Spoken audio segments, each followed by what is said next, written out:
Paul loved his brothers very much.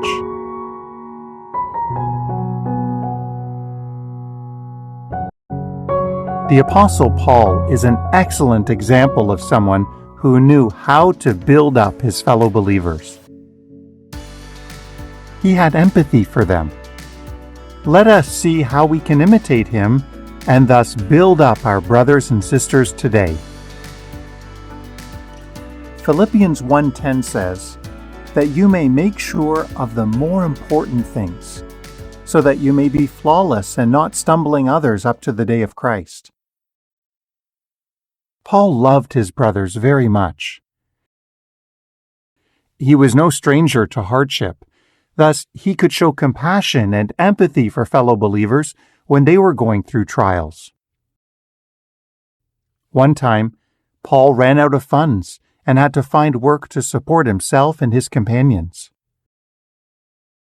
He was a tent maker by trade. When he arrived in Corinth, he at first worked with fellow tent makers Aquila and Priscilla. But every Sabbath, he would preach to the Jews and the Greeks. Then when Silas and Timothy arrived, Paul began to be intensely occupied with the Word. Acts 18:2-5. Paul never lost sight of his main purpose in life, to serve Jehovah.